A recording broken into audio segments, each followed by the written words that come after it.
जिनके गुणों के गान में वे वर्धमान महान जिन विचरे हमारे ध्यान में।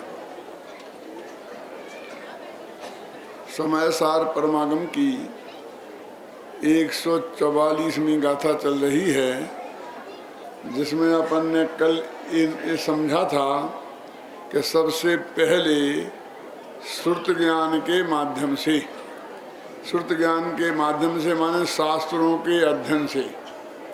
श्रुत माने शास्त्र भी होता है और श्रुत माने कान भी होता है। तो कानों से सुनकर भगवान की दिव्य ध्वनि को और ज्ञानी धर्मात्माओं के मुख से यानी देव शास्त्र गुरु के सदुपदेश से भगवान आत्मा का निर्णय करे। ज्ञान स्वभावी भगवान आत्मा का निर्णय करे।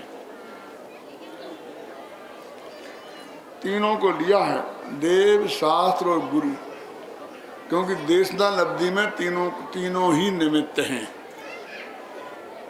कल विस्तार से इस बात को समझाया था कि सर्वज्ञ परमात्मा का समागम तो कम से कम इस वक्त भरत क्षेत्र में किसी को भी उपलब्ध नहीं है, और सारी दुनिया के हिसाब से भी लगाएं तो बहुत कम जीवों को उपलब्ध होता है।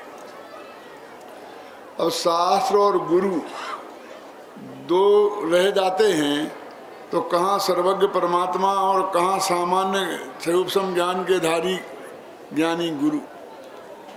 तो वे शास्त्र और गुरु मिलकर वो काम करते हैं जो अरहंत भगवान की दिव्य ध्वनि से कोई ज्ञानी जीव कर वो होता है। इस कलयुग में ज्ञानियों का, ज्ञानी गुरुओं का मिलना भी बहुत दुर्लभ हो गया है। इसलिए वास्तव में हमारे लिए तो जिनवाणी ही परम शरण है। पूज्य गुरुदेव श्री के प्रताप से थोड़ा बहुत जो भी ये सत्समागम अपन को प्राप्त हो जाता है, ये भी हमें सातिशय पुण्य का उदय हमारा समझना चाहिए। कल कहा था 3 छेद में से बात निकल जाए। कौन कौन से? आगम का सेवन, युक्ति का अवलंबन और परंपरा गुरु का उपदेश। तो परंपरा गुरु के उपदेश में ज्ञानी गुरु की बात आ गई और आगम के सेवन में जिनवाणी की बात आ गई। और अब कहते तुम ऐसे ही मत गटक लेना, उसे तर्क की कसौटी पर विचार चिंतन कर करके अपना बनाना। कोई भी खाना ऐसे ही निगल जाओगे तो वो पचेगा नहीं, और उसका जो लाभ आपके शरीर को प्राप्त होना चाहिए वो तो होगा ही नहीं, और उसे निकालना भारी पड़ जाएगा। इसलिए खूब चबा चबा कर, क्यों, चिंतन मनन तर्क वितर्क चर्चा वार्ता से उसे कसर कर बिल्कुल सही निर्णय करे। इतनी बात अपन ने कल कर ली थी। अब आगे की बात करना है कि अब आत्मा का अनुभव कैसे हो। इसके बिना तो होगा नहीं। कोई ये समझे कि किसी को इसके बिना हो जाएगा और किसी को इससे होगा, क्योंकि 2 प्रकार का सम्यक दर्शन होता है, निसर्गज और अधिगमज। वो निसर्गज भी सिर्फ इतना ही फर्क है कि किसी ने इसी भव में वो पुरुषार्थ किया, समागम मिला, कि किसी को पूर्व भव में मिला था, बस। उसके बिना नहीं होगा, ये बात नक्की है। अब आत्मा का अनुभव कैसे हो, तो अंत में कल एक बात और कही थी जीतू भाई, कि इसके लिए हम क्या सामग्री जुटाएं, कहाँ करें, जयपुर जाएं कि सोनगढ़ जाएं, कहाँ जाएं, क्या? तो वो उदाहरण दिया था मैं चाय के प्याले का, कि भाई जहां तुम मौजूद हो वहां वो आत्मा मौजूद है जिसका ध्यान करना है, और वो ज्ञान पर्याय भी वहीं मौजूद है जो ध्यान करेगी, है ना। इसलिए कहीं मत जाओ, आत्मगढ़ में जाओ, अपने में जाओ। पर में तो बहुत गए। तो उसके लिए सामग्री क्या है? कहते कुछ नहीं, सिर्फ अपनी ज्ञान पर्याय इतनी सी सामग्री चाहिए। एक भाई हमसे बोले, पंडित जी एक संकट आ गया है। मैंने कहा बोलो बोलो क्या है भाई, क्या तुम्हारा संकट है? बोले और सब तैयारी हो गई, लड़का लड़की की शादी, फेरे का समय आ गया, पंडित गायब है। हमने सुना आप भी पंडित जी हो, आप फेरे पढ़ा दोगे? मैं पढ़ा देंगे, क्या करें? तो बोले सामग्री लिखा दो। क्या? तो मैंने कहा लिखो, एक लड़का और एक लड़की और दोनों की सहमति, बस। बोले और? मैंने कहा और क्या? तो और कुछ नहीं चाहिए? मैंने कहा नहीं, होए तो ले आना, माँ बाप हो तो ले आना माँ बाप को, और नहीं होए तो चलेगा, क्योंकि जिनके माँ बाप मर गए उनकी क्या शादियां नहीं होती क्या? लाओगे तो शोभा होगी, बाकी सब चीजें शोभा की हैं, आवश्यक नहीं है। लेकिन लड़का लड़की तो आवश्यक है ही ना, और उनकी सहमति। ऐसे ही धर्म करना है, आत्मा का अनुभव करना है, आत्मा से शादी करनी है, तो सामग्री लिखा दो कि एक त्रिकाली ध्रुव आत्मा और एक मति श्रुत ज्ञान की पर्याय, और बस वो एक दूसरे के सन्मुख हो, दोनों की स्वीकृति हो। ख्याल में आए ना? बस। और बाकी कि ठीक है और होए सो बहुत बढ़िया है, शोभा होगी, पंडाल के हाँ वो तो बहुत ही बढ़िया रहेगा, अच्छा रहेगा, स्पीकर होए तो बढ़िया बात है, और नहीं होए तो इनके बिना काम रुकेगा नहीं। आत्मा से परमात्मा बनने का महोत्सव है ना ये पंचकल्याणक। क्यों? तो पंचकल्याणक में कितनी सामग्री चाहिए कि तुम्हें क्या पता, 6 महीना से जोड़ते जोड़ते हमारी कमर टेढ़ी हो गई। क्यों? तब जाके वहां पर कुर्सी पे बैठ पाए हैं, हैं? और तुम कहते कुछ नहीं चाहिए। ये शादी विवाह वाले भी ऐसे ही कहते हैं, लेकिन असली सामग्री कितनी सी चाहिए बोलिए? आज के लड़का लड़की धमकी देते हैं, पापा करते हो कि नहीं? ये तो हम अदालत में जाके 1 मिनट में कर लेंगे। क्यों? वो जज नहीं पूछेगा कि बाराती कहाँ है, बाप कहाँ है, माँ कहाँ है। क्या पूछेगा? तुम्हारी उम्र कितनी बेटा, तुम्हारी उम्र कितनी, एक आध गवाह है कि नहीं है। वो गवाह कौन हो, हिंदू के मुसलमान, कोई भी चलेगा, है ना? तो सामग्री सिर्फ कितनी चाहिए? अपना त्रिकाली ध्रुव भगवान आत्मा और ज्ञान पर्याय, तो वो सामग्री हमारे पास है। अब अंदर जाने की बात शुरू होती है। इतनी बात तो कल तक हुई थी, वो मैंने आपको दोहरा के बताई है। अब अपन आगे बढ़ते हैं कि अपने पास 2 ज्ञान हैं, जिन्हें हम मति ज्ञान और श्रुत ज्ञान कहते हैं। हमको लगता है कि ये तो बहुत कम है, 4 होते तो कुछ ज्यादा रहता, ठीक रहता ना। तो ये भी कल कह दिया था कि वे अवध ज्ञान और मन परे ज्ञान तो पुद्गल को जानने के काम आते हैं भाई साहब, आत्मा के जानने के काम के ही नहीं है। होते तो भी उन्हें काम में नहीं लेना पड़ता, और नहीं है तो कोई फर्क नहीं पड़ता है। अब इन दोनों ज्ञान को हम क्या करें, तो मैं इसी में पढ़ता हूं, फिर उसका अर्थ करूंगा। आत्मा की प्रगट प्रसिद्धि के लिए पर पदार्थ की प्रसिद्धि की कारणभूत इंद्रियों के द्वारा और मन के द्वारा प्रवर्तमान बुद्धियों को मर्यादा में लेकर जिसने मति ज्ञान तत्व को आत्म सन्मुख किया है, ऐसा तथा जो नाना प्रकार के नए पक्षों के आलम्बन से होने वाले अनेक विकल्पों के द्वारा आकुलता उत्पन्न करने वाली श्रुत ज्ञान की बुद्धियों को भी मर्यादा में लाकर श्रुत ज्ञान तत्व को भी आत्म सम्मुख करता हुआ अत्यंत विकल्प रहित होकर तत्काल निज रस से ही प्रकट होता हुआ आदि मध्य और अंत से रहित अनाकुल केवल एक संपूर्ण ही विश्व पर मानो तैरता हो, ऐसे अखंड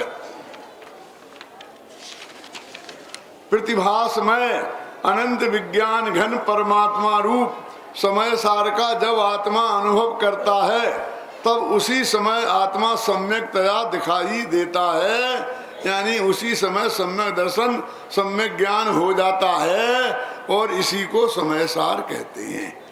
बस ये इतनी पंक्तियां अपन को 5 दिन में पढ़नी है। बस अब रोजाना पढ़ूं तो ठीक हो, नहीं पढ़ूं तो ठीक, तुम पढ़ लेना अपने घर से।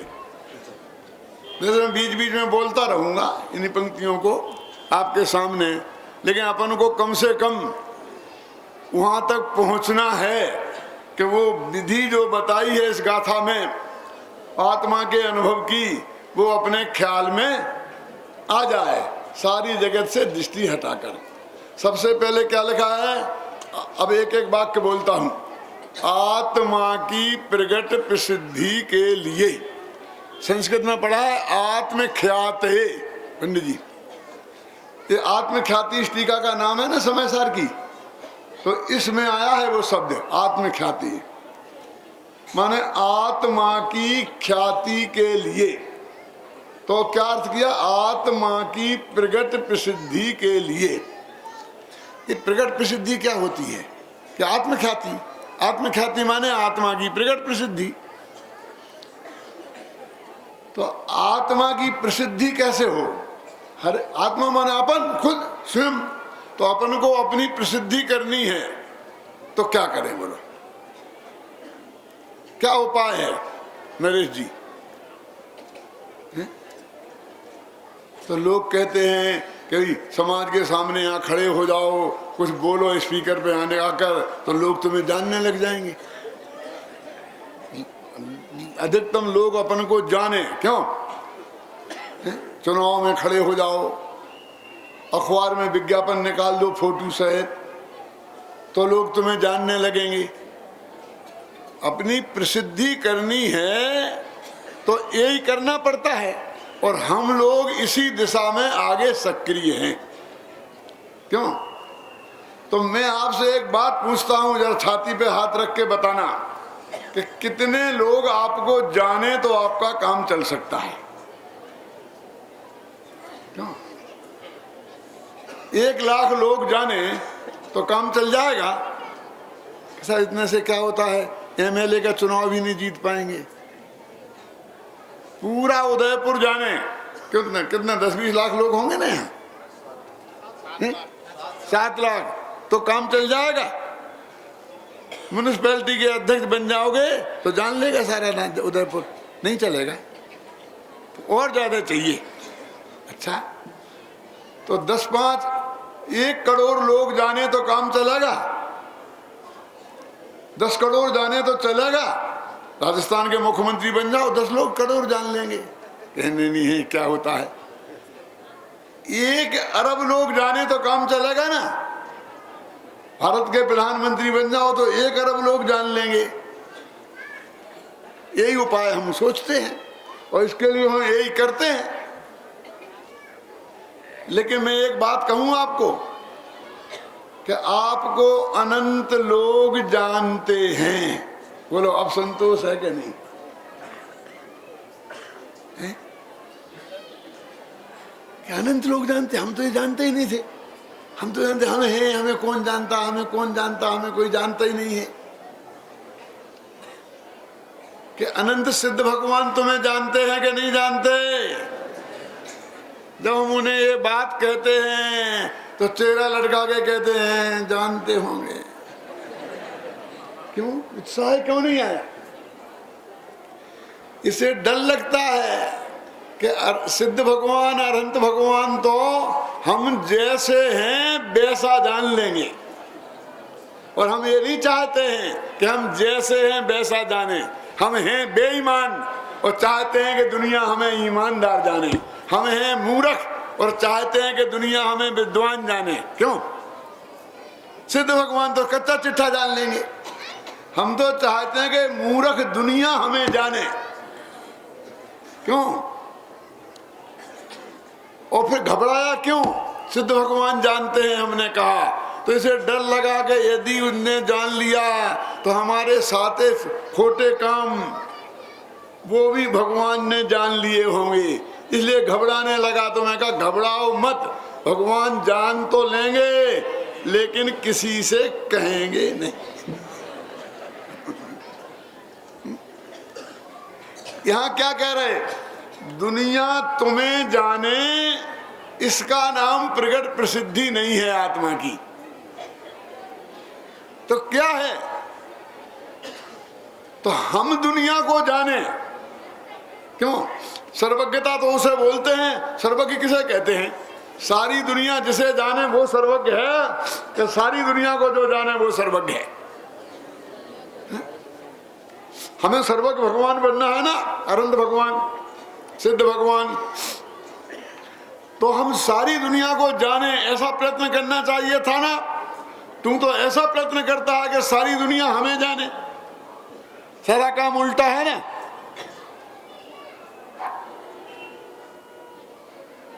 ये कहते हैं कि आत्मा की प्रगट प्रसिद्धि के लिए शब्द है, इसका अर्थ ये है कि ना दुनिया तुझे जाने ना तू दुनिया को जाने, बस तू तुझे जाने, मैं मुझे जानूं, इसका नाम है आत्मा की प्रगट प्रसिद्धि। क्या ये प्रगट क्यों डाला? माने हमें आत्मा को जानने की शक्ति है, शक्ति से काम नहीं चलेगा। वो हमारी ज्ञान पर्याय में सीधा जानने में आना चाहिए, डायरेक्ट जानने में आना चाहिए। आत्मा की प्रगट प्रसिद्धि के लिए माने आत्मा से सीधा जानने में आए तो ही आत्मा का अनुभव मन सम्य दर्शन होगा, नहीं तो नहीं होगा। क्यों? ऐसी शर्त क्यों है? अब शास्त्र में पढ़ के जान लिया ना, गुरुजी ने बता दिया तो जान लिया ना, अनंत भगवान की दिव्य ध्वनि में सुनकर जान लिया ना, हो गया ना, 3 छेद में से निकल गया काम, कि नहीं हुआ। भारत का कानून भी समय सार का समर्थन करता है। मैं एक प्रश्न पूछूं छोटा सा, सब लोग मन में ही जवाब देना, जोर से मत बोलने लगना, नहीं तो मेरा बंद हो जाएगा, तुम्हारा शुरू हो जाएगा। मन में जवाब जरूर दे लेना। गांधी जी की हत्या किसने की थी? किसे मालूम नहीं है? सबने उत्तर दे दिया ना अपने मन में कि नाथूराम गॉडसे ने की थी। अब सब जानते हैं, सारी दुनिया जानती है, लेकिन मुकदमा चला तो 25 बरस क्यों लग गए उसे फांसी पे चढ़ने में? मैं आपसे एक बात पूछना चाहता हूं, सारी दुनिया जानती थी, फिर 25 बरस क्यों लग गए? और हजारों गवाहियां क्यों हुई? कि जो भी जाता और उससे पूछा क्यों महात्मा गांधी की हत्या किसने की? कि नाथूराम गॉडसे ने। कि तुमने देखा है? कि हाँ देखा है। कि कहाँ देखा है? कि दैनिक भास्कर में। चलो रिजेक्ट, नहीं चलेगा। क्यों? कि भगवान आत्मा तुमने देखा है? कि हाँ देखा है। समय सार की 6वीं गाथा में। कि रिजेक्ट, ये नहीं चलेगा। सिलेक्ट नहीं हुए, रिजेक्ट हो गए। क्यों? ये पढ़ी पढ़ाई बात से काम नहीं चलेगा। क्यों? तुम बोलो तुमने खुद देखा है कि नहीं देखा? कि मैंने नहीं देखा, तो खत्म। दूसरा आया, तुमने देखा? कि नहीं साहब मेरे पिताजी ने देखा। तो पिताजी को हाजिर करो कि पिताजी तो बेड रेस्ट पे हैं, वे अस्पताल आ ही नहीं सकते, उनने मुझे बताया और मैं आपको बता रहा हूं। कि नहीं चलेगा। अदालत तुम्हारे घर जाएगी, लेकिन तुम्हारे बाप से सीधे पूछेगी, वो तुम्हें बताए और तुम हमें बताओ, नहीं चलेगा। जब तक प्रत्यक्ष अनुभव नहीं होगा तब तक काम नहीं होगा। वो प्रत्यक्ष देखने वाला चाहिए, साक्षी। क्या नहीं चलेगा ना। अब मान लो दादाजी के पास पहुंच गए घर पे अदालत, दादाजी ये नाथूराम गोडसे, किसने मारा गांधी जी को? कि नाथूराम गोडसे ने। तुमने देखा? कि हाँ देखा। तुम कितनी दूर थे? यही 10-15 गज दूर। कि 10 के 15, 15-20 होगा। अच्छा, तो तुम्हारी आंख में चश्मा लगता है कि नहीं? कि कितने नंबर का? कि चश्मा लगाए थे कि नहीं? कि जेब में रखे थे? कि जाओ 20 गज की दूरी से बिना चश्मा लगाए एक 80 वर्ष का बुढ़ा और कह के मैंने देखा था, ये नहीं चलेगा। समझ गया? बिल्कुल नजदीक से पास में देखने वाला हो, अच्छी तरह पहचान ले। क्यों? 25 आदमियों को खड़ा करेंगे, फिर उनके बीच में पहचाने कि ये है वो आदमी, तब ये सजा देती है अदालत। तो आत्मा का अनुभव मुफ्त में ही हो जाएगा। आचार्य कहते हैं कि तुमने शास्त्र में पढ़ा था तो नहीं चलेगा, गुरुजी ने समझाया था तो नहीं चलेगा, अनंत भगवान की दिव्य ध्वनि में सुना था तो नहीं चलेगा, तुमने साक्षात देखा था कि नहीं देखा? कि नहीं देखा तो जाओ छुट्टी। समझे ना? तो क्या करें कि हमारे पास सामग्री तो है। क्या है? वो आत्मा भी है और मति ज्ञान और श्रुत ज्ञान, दो ज्ञान भी है। और शास्त्र कहते हैं ये पर्याप्त है आत्मा को जानने के लिए, और ज्यादा ज्ञान का ढेर इकट्ठा करने की जरूरत नहीं है। क्यों? शास्त्री होना जरूरी है? क्यों नहीं है? नहीं तो शास्त्रियों का कब्जा हो जाता। और बोली लगाना जरूरी है। बोली लगाना जरूरी होता तो पैसे वालों का कब्जा हो जाता। देखो सारी सीटों पे कब्जा करके जो बैठ गए ना, ऐसा होता तो सेठ जी सब मोक्ष में चले जाते। लेकिन हम तो बाबू भाई के साथ 1000 यात्रियों के साथ 100 दिन की यात्रा की थी ना। अमृत भाई से पूछो, 100 दिन एक सिद्ध क्षेत्र नहीं छोड़ा। सारे सिद्ध निर्वाण वर्ष में गए थे। जहां गए, जहां से क्षत्रिय मोक्ष गए, क्षत्रिय मोक्ष गए, ब्राह्मण मोक्ष गए, ब्राह्मण मोक्ष गए, कहीं से कोई बनिया मोक्ष गया दिखाई नहीं। मैं तो घबरा गया कि शास्त्र में तो लिखा है कि 3 वर्ण मोक्ष जाते हैं। अब वैश्य भी मोक्ष जाते हैं, बनियों को भी मोक्ष होता है, ये हम सिद्ध कैसे करेंगे? कोई एक आध उदाहरण तो चाहिए। अंत में जब पटना पहुंचे, बिहार की राजधानी, तो सुदर्शन सेठ ने हमारी लाज रख ली। हमने कहा एक बनिया तो मोक्ष गया कम से कम,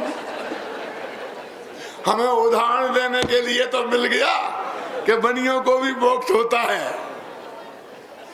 लेकिन गजब की बात है, क्षत्रिय गए तो संवेशकर की चोटी से, गिरनार की चोटी से। क्यों?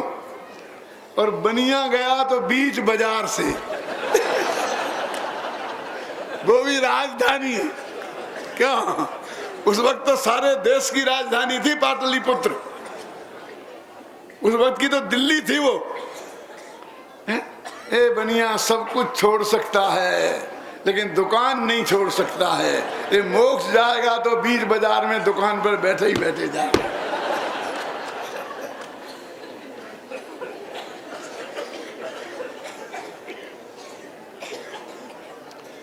ये तो बीच की बात आ गई थी। अपनी बात तो ये चल रही है कि ना तो पैसा चाहिए आत्मा के अनुभव के लिए और ना शास्त्री की डिग्री चाहिए। ये कह रहे हैं। अब हम तो ये कहना चाहते हैं ये कोई चीजें वहां काम नहीं आएंगी। बहुत से लोग कहते हैं पंडित जी साहब, देश छूटने के पहले एक दफे सम्मा दर्शन तो प्राप्त करना ही है, कैसे भी करके प्राप्त करना है। आप चिंता मत करो, करोड़ों रुपया खर्च हो जाए, तो भी परवाह मत करना, लेकिन सम्यक दर्शन तो प्राप्त करना है, वो कोई विधि तो बताओ।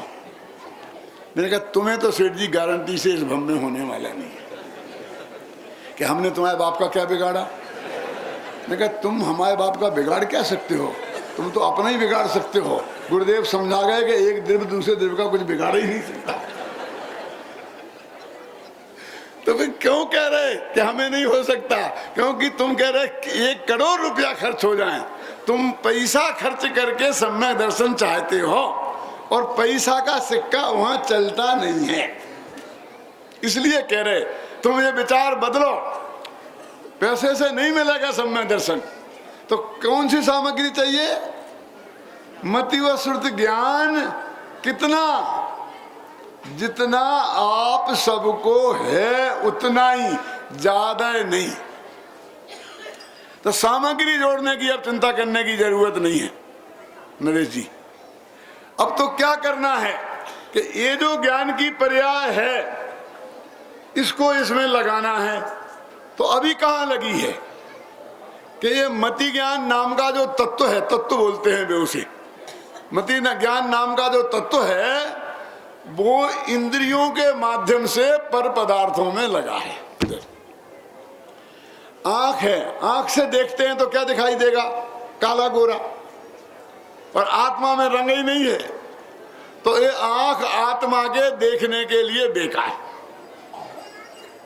इसीलिए तो जब आत्म ध्यान करते हैं ना तो आंख बंद करना पड़ती है।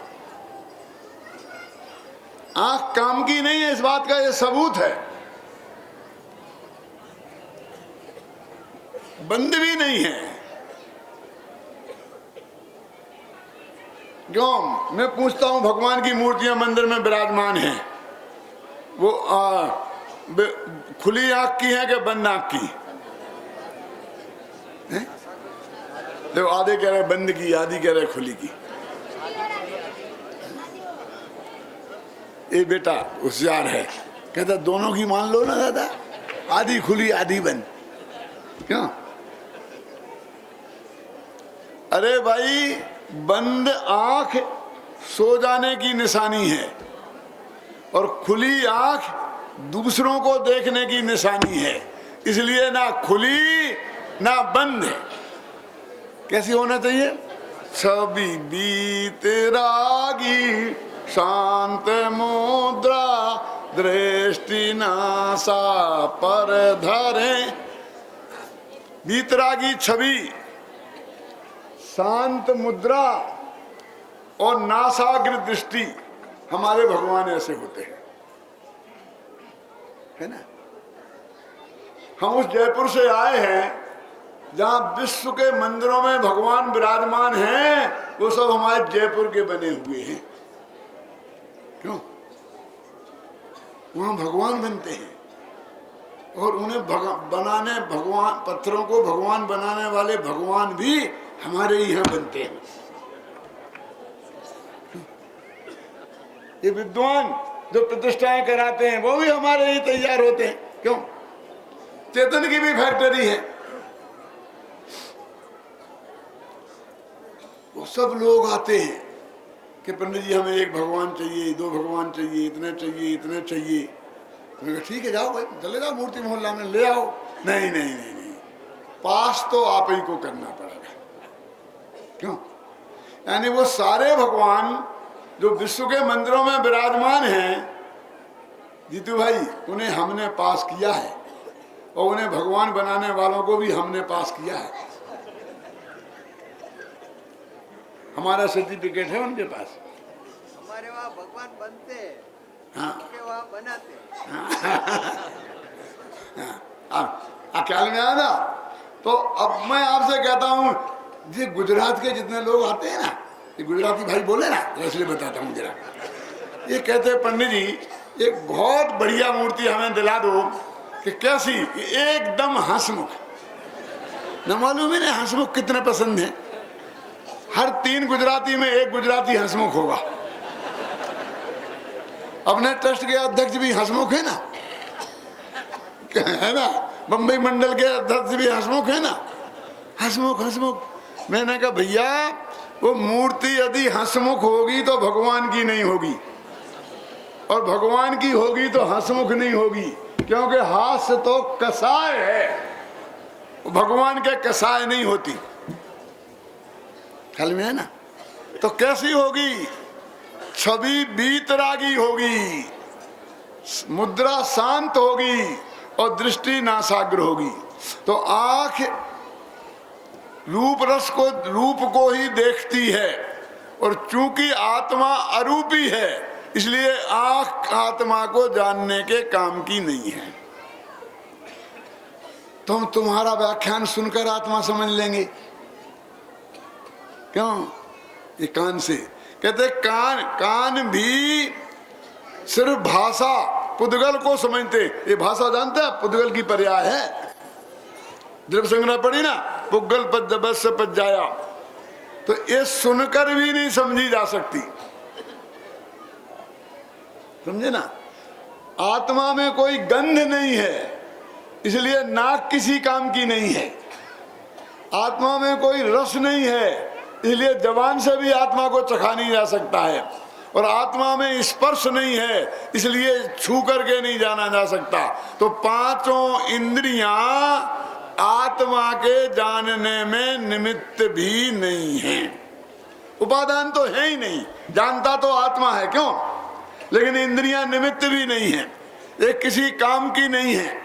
और इनके माध्यम से जितना हमने ज्ञान किया, जिसे दुनिया इंद्रिय ज्ञान कहती है, कहती ना, वो ज्ञान किया कि ज्ञान की बर्बादी की? सच बोलो, जरा बारीकी से समझना। हमारे ज्ञान तो अंदर में अपने आप पैदा होता है भाई साहब। ज्ञान नाम का एक गुण है और उसका एक काम है कि प्रति समय एक ज्ञान की पर्याय नई पैदा हो और हो। क्यों? अपन रक्तदान करते हैं ना, करना चाहिए कि नहीं करना चाहिए ये बात नहीं कह रहा हूं, मैं तो उदाहरण दे रहा हूं। करते हैं ना, फिर डॉक्टर से कहते हैं साहब अब हम क्या करें, इतना हमने एक खून दे दिया, एक बोतल, अब हम क्या करें? कि कुछ नहीं करो, जाओ खेलो, आराम से रहो। लेकिन हमारा खून चला गया ना, उसके लिए क्या करें कि कुछ मत करो, वो अपने आप शरीर उतना खून बना लेगा। बना लेता कि नहीं बना लेता? अंदर फैक्ट्री लगी है, ज्ञान गुण में की फैक्ट्री लगी है, जो प्रति समय नई ज्ञान पर्याय को पैदा करती है। ध्यान से सुनना, तुम्हें कुछ नहीं करना उसके लिए। अब वो इंद्रियों के माध्यम से बाहर को निकलता है और पर को जानकर बर्बाद हो जाता है। तो इंद्रियों के माध्यम से ज्ञान होता है कि ज्ञान बर्बाद होता है? बोलो भाई, जिसे हमें जानना नहीं है और उसके जानने में लग गया तो बर्बाद ही हो गया कि नहीं? अपना एक पानी है, खेत में सींचने के लिए अपन ने पानी खेत में न डाली नहर, और वो नहर टूट गई और बगल में जाकर जंगल में पानी बह गया, तो उसे अब बर्बाद होना कहते हैं कि नहीं? और खेत में जाए तो आबाद होना, यही तो बात है ना। अरे पानी जंगल में गया तो वहां भी पेड़ पौधों में लगा, वहां के भी पेड़ पौधे सरसब्ज हो गए, बर्बाद होना क्यों कहते हो? लेकिन हमें नहीं करना ना उन्हें सरसब्ज, क्यों? हमारा प्रयोजन नहीं है ना कि पर को जान लिया, बर्बाद क्यों कहते हो? लेकिन हमें नहीं जानना है ना पर को, हमें तो आत्मा को जानना है। इसलिए भाई साहब, इंद्रियों से ज्ञान होता नहीं, ज्ञान की बर्बादी होती है। इसलिए शास्त्रों में कहीं कहीं कहा कि इंद्रिय ज्ञान ज्ञान नहीं है, क्योंकि इंद्रियों में ज्ञान नहीं है। इंद्रियां तो लिखा 31वीं गाथा में गे हैं, वे तो ज्ञान के द्वारा जानी जाती हैं, और तुमने उसे ज्ञान मान लिया तो गे को ज्ञान में शंकर मिलावट कर दी, और जगत में मिलावटियों को जो सजा मिलती है ना, मिलावट करने वालों को, वही सजा हमें मिलेगी और मिल रही है। ख्याल में है ना? तो कहते हैं कि ये जो 5 इंद्रियां और मन, इनके द्वारा मति ज्ञान बर्बाद होता है। तो हमें क्या करना है कि अपने मति ज्ञान तत्व को ये इंद्रियों ज्ञान से जो बर्बादी हो रही है वो बर्बादी को रोकना है। तो कहते वहां से समेट कर आत्म सन्मुख करें। क्या लिखा? आत्मा की प्रकट प्रसिद्धि के लिए 5 इंद्रियों और मन के द्वारा जो बुद्धि पर में लगती थी, गेयों में लगती थी, पुद्गल में लगती थी, उसे वहां से समेट कर आत्म सन्मुख करें। ये काम करना है, इसका नाम अनुभव है। माने में ज्ञान कहीं से लाना नहीं है। जैसे लोग कहते हैं साहब ये हमें लड़का बेकार है, लड़का बेकार है, नौकरी नहीं मिली, नौकरी नहीं मिली, नौकरी नहीं मिली, कहते कि नहीं कहते? और उसे बाप से कहो, बाप कहता भैया इसे क्या जरूरत है नौकरी की, अपने पास इतनी जमीन जायदाद है, इतनी संपत्ति है, इतनी ये है। अरे जी उसे ही संभाल ले वे तो 7 पीढ़ियों के लिए है। बोलते कि नहीं बोलते? ये जमीनों के भाव 100 गुने हो गए, अब उन्हें कोई देखने वाला नहीं है, चाहे जो कोई हड़प के ले गया है। क्यों? ये नौकरी करेगा दूसरी जगह, लाख रुपए महीना लाएगा और समझेगा मैंने बहुत बड़ा काम किया है, और यहाँ पर अरबों की संपत्ति मिट्टी में चली जाएगी। हमारे सारे क्यों पुराने सेठियों की यही हालत है कि नहीं है? बेटा बाप दादा का धंधा संभालने नहीं चाहता है। बाप कहता है जितना ऐसे तनख्वाह मिलती है उतने तो मैं 4 मुनीम रखता हूँ, उतना तो मैं लोगों को दे देता हूँ। क्यों? और बेटा को नौकरी करनी है। तो भैया कहते तुम्हें नया ज्ञान की क्या जरूरत है? जितना ज्ञान तुम्हारी पैदाइश जितनी है उसे ही तुम संभाल लो ना, उसकी बर्बादी रोक दो। कि क्या बर्बादी? कि पर में लगना ये बर्बादी है। पर को जानता नहीं है कि यदि ये होता तो फिर ये पर में लग के बर्बाद हो रहा है, फिर तो समस्या ही नहीं थी। क्यों? फिर तो 144 में गाथा का अर्थ क्या करते थे तुम्हारे भी बड़े पंडित? मति ज्ञान के समेटना है ना, क्या नहीं? कहां से कहां लग रहा है? पर में लग रहा है, वहीं से समेट के आत्मा में लगाना कि नहीं लगाना? तो पर को तो जानते ही नहीं, तो समस्या क्या है?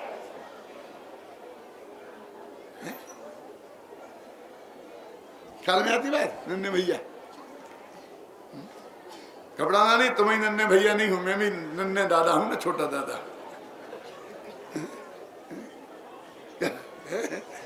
क्या समझ में आया?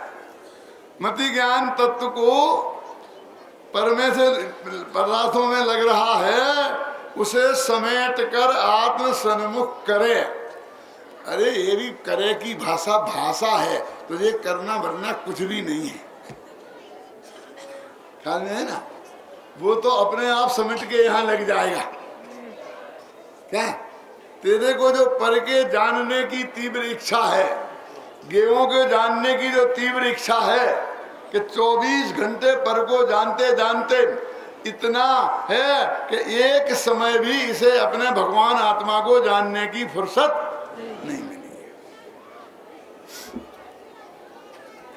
है। एक आदमी ने शादी कर ली, धंधे पानी में इतना मस्त था कि धंधे पानी में बस मत अपनी पत्नी की पवनत जय जैसा देश तो नहीं था, लेकिन फुर्सत नहीं थी अपनी पत्नी से बात करने की, उसकी तरफ आंख उठाकर देखने की बात फुर्सत नहीं थी।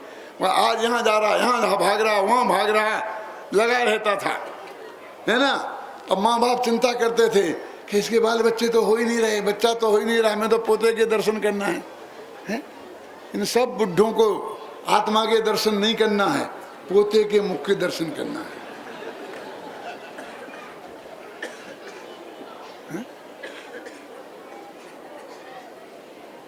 मुझे फुर्सत ही नहीं थी। जरा समझना, मैं एक बात कहता हूं। पत्नी ने फोन किया क्या कि पति से कि मुझे आपसे बहुत जरूरी बात करनी है, मिलना है, तो 5 मिनट को घर आ सकते हो? कि अभी तो नहीं आ सकता। तो कब आ सकते हो? अभी तो बहुत लोग बैठे हैं, ये हैं वो हैं, वे बहुत उसने 2-4 दिन तक मेहनत करी, लेकिन उसे फुर्सत नहीं मिली। तो वो बोली कि तुम नहीं आ सकती हो तो कोई बात नहीं है, मैं आ जाती हूं। कि तू क्या करेगी, तू क्या करेगी? लेकिन वो मानी नहीं, आई गई ऑफिस में। ध्यान से सुनना, आ गई और कहा कि मुझे तुमसे 5 मिनट बात करनी है। कि बोल बोल क्या बात है? कि इतने लोग बैठे हैं ना जी इनके सामने। हाँ बोल, सब अपने ही आदमी हैं।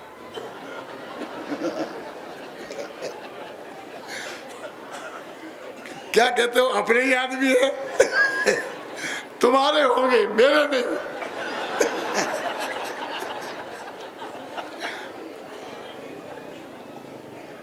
मुझे तो तुमसे अकेले में बात करनी है, क्योंकि मुझे अभी फुर्सत नहीं है। तो जब फुर्सत मिले तब आ जाना। और उन्हें आज तक फुर्सत नहीं मिली। ऐसे ही पुत्र की प्राप्ति हो जाएगी। ऐसे ही इस भगवान आत्मा को, आत्मा कहता है कि मुझे तुम 2 मिनट अकेले में चाहिए। क्यों? कि पर्याय द्रव्य से मिले तो सम्मा दर्शन नामक पुत्र की उत्पत्ति हो ना। लेकिन इस आत्मा को परके देखने जानने से स्वयं को जानने के लिए 1 सेकंड की फुर्सत नहीं मिली, इसलिए सम्मा दर्शन की प्राप्ति नहीं। क्या करे बोलो? कितना सरल काम था और हमने कितना कठिन बना रखा है। हम सब जगह दौड़ने को भागने को तैयार हैं। तुम कहो तो हम सोनगढ़ में ही रहने लग जाए, तुम कहो तो जयपुर में 1 फ्लैट ले लें, तुम तो सब जगह ले लो 1 फ्लैट, जाना कहीं मत। हमारे यहाँ ऐसा हुआ था कि हमने 2 बिल्डिंगें बनवाई, है मालूम आपको, और सब सेठियों ने फ्लैट ले लिए। हमने कहा कम से कम ये 32 फ्लैट हो गए तो 32 लोग 64 लोग तो रोजीना साथ सभा में रहेंगे ही। और जे नहीं आ पाएंगे तो दूसरे लोगों को ठहरने की जगह देंगे, तो वे लोग आके रहेंगे। लेकिन मैं आपको सच कह रहा हूँ, गद्दी पे बैठ के यहाँ पर समय सामने रखा है।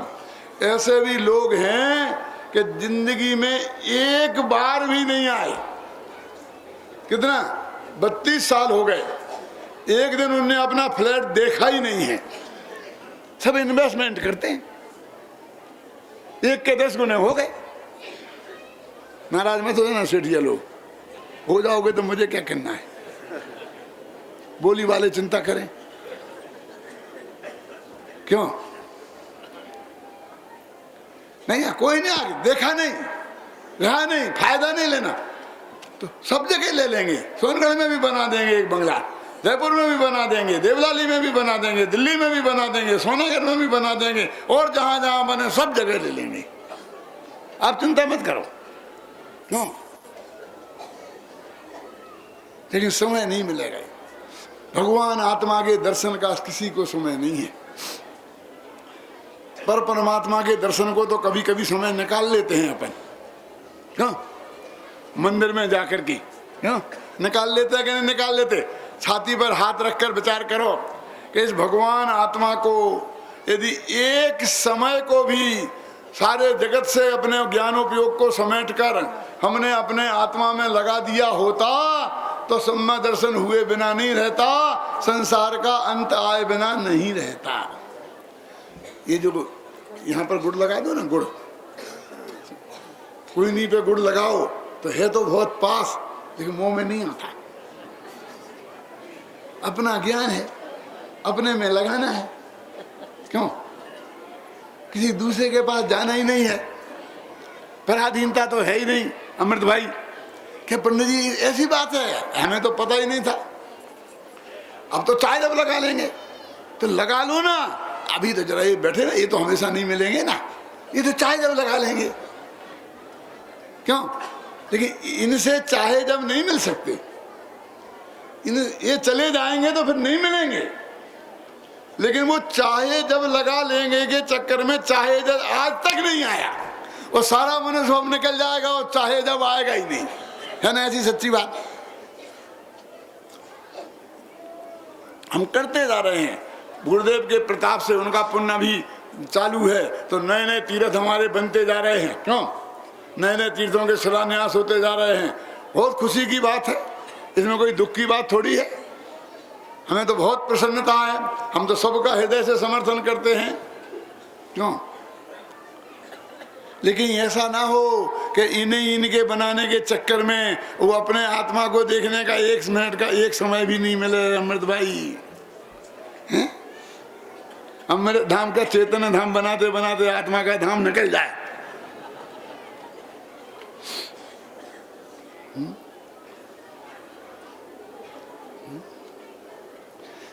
क्या फर्क है इसमें? आओ भाई, क्या फर्क है? मैं आपसे पूछता हूं कि 4 बेटे हुए तो 4 शहरों में 4 दुकानें खोल दी, एक एक के 4 हो गए तो 16 शहरों में 16 खोल दी, 2 को अमेरिका भेज दिया, 2 को लंदन भेज दिया और खुलते पे खुलते जा रहे हैं।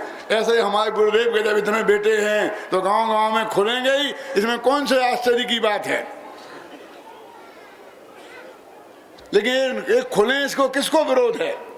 लेकिन मैं ये कहता हूं कि इसमें हम अपने इस आत्मा को ना भूल जाएं। क्यों? एक कुछ समय हम अपना इसके लिए भी निकालें। ये तो गुरुदेव श्री के प्रताप है कि जिसकी वजह से अपने इन पंच कल्याणकों में इतना समय हम आत्मा की चर्चा के लिए अपन को उपलब्ध हो जाता है। क्यों? नहीं तो बाकी के और पंच कल्याणक देखो क्यों क्या होता है। लेकिन इतने से संतुष्ट होने की जरूरत नहीं है, इसमें भी बहुत सुधार की अपेक्षा है अभी, और वो होना चाहिए। अभी उत्तम चंद जी संकेत कर रहे थे, हम भी करते हैं, युगल जी भी करते हैं, लेकिन जो हो रहा वो बहुत अच्छा हो रहा, इससे भी अच्छा हो सकता है। लेकिन सबसे बड़ी बात तो है कि सारे जगत से दृष्टि हटाकर तू अपने भगवान आत्मा को देखने के लिए कब जाएगा। इतने से काम नहीं चलेगा कि दुकान पे से दृष्टि हटाकर मंदिर पे ले आया, वो तो एक पर से दूसरा पर हो गया। वो कभी कभी ऐसा होता है, उदाहरण देने में जरा डर लगता है, लेकिन फिर भी एक जिंदगी भर खोटा काम करता था आदमी, फिर वो भाग्य से साधु हो गया। साधु हो गया तो संग में रात को उठे, इसका कमंडल वहां से वहां रख दे, उसका वहां रख दे, वहां से पीछे, वहां से वहां ऐसा करके सब पलटा पलटी कर देता। सुना तो होगा आपने घर ही। तो सब क्या कहता है, कौन हर सुबह अपना अपना पीछे कमंडल खोजते फिरे महाराज। तो फिर क्या करे, कौन आता और मिल जाते सब, यहाँ से वहाँ रखे। फिर रात में वो ड्यूटी लगाई लोगों की छुप करके देखने की, तो पकड़े गए महाराज। तो कहा क्या करे, तो कहा चोरी से गया तो गया, फेरा फेरी से भी जाऊं क्या। तो धंधा पानी घर का छोड़ा और मंदिर के में भी वही हेरा फेरी शुरू कर दी। नाराज मत होना, मैं बहुत सच्ची बात कहता हूँ जिनवाणी के सामने। चाहे घर का मकान बनाओ, चाहे धर्मशाला बनाओ, क्या फर्क पड़ता है। वैसे ही नक्शा पास करने के लिए पैसे वाले देना पड़ेंगे, वैसी घूस देनी पड़ेगी, वैसी जमीन खोदनी पड़ेगी, वो सब जो कुछ भी आरंभ परिग्रह घर के मकान में होता है वो ही धर्मशाला में होता है कि नहीं? बोलो कि तुम धर्मशाला बना रहे इसलिए वो बराबर नक्शा पास कर देगा बिना पैसा लिए, ऐसा है? क्यों? मुकदमेबाजी चक्की होगी तो वकील करना पड़ेंगे, घूस देना पड़ेगी, मजिस्ट्रेट को क्या क्या नहीं करना पड़ेगा। बोलिए, अरे वे 5 पाप जो घर के परिग्रह जोड़ने में इनमें करना पड़ते हैं, वे 5 पाप इनमें भी सब में होते हैं।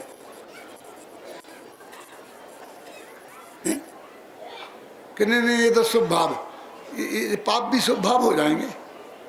चोरी घूस ये सब देना लेना ये सब शुभ भाव हो जाएंगे। ऐसा है कोई शास्त्र में कोई नियम है? कोई करना नहीं हो से निकाले। वहाँ तुम्हारे पास बड़े पंडित और तो आगे बताना है कि कहीं ऐसा नियम हो।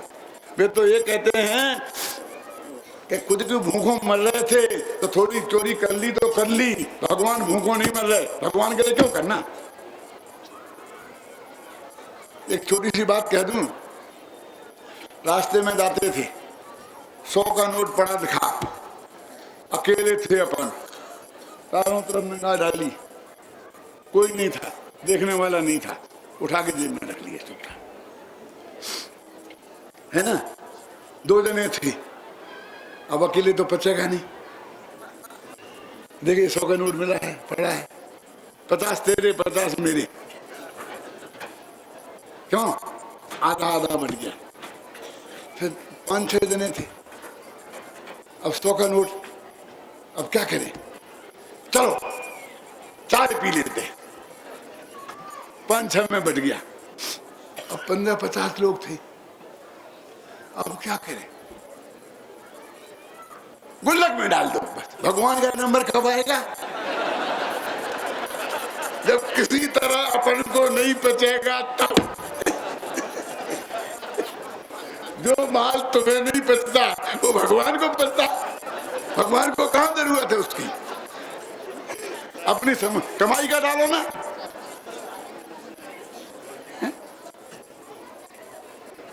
ये लावारिस माल को भगवान को क्यों देते हो?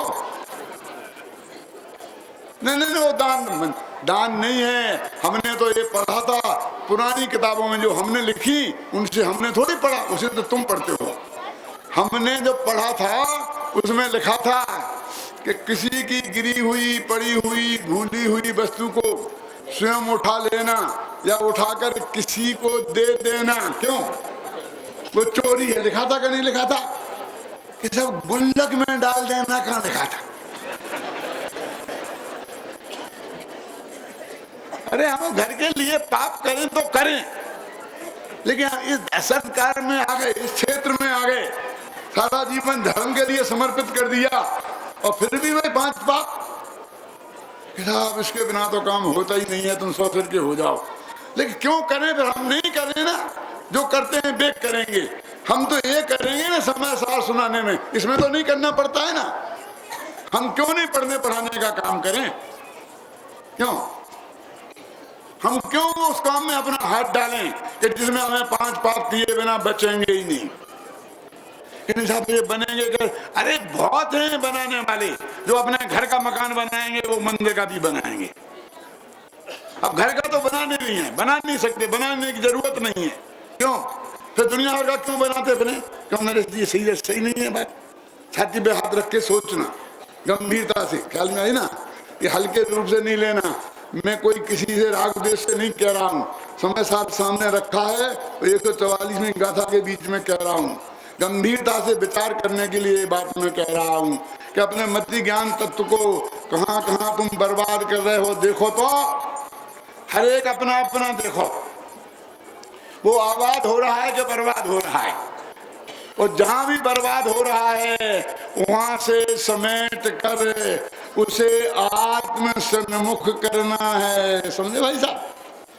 ये मति ज्ञान को आत्म सन्मुख करने की बात 144वीं गाथा कह रही है, और वो तुम कर सकते हो। मति ज्ञान तुम्हारे पास है और त्रिकालीश्वर भगवान आत्मा भी तुम्हारे ही पास है।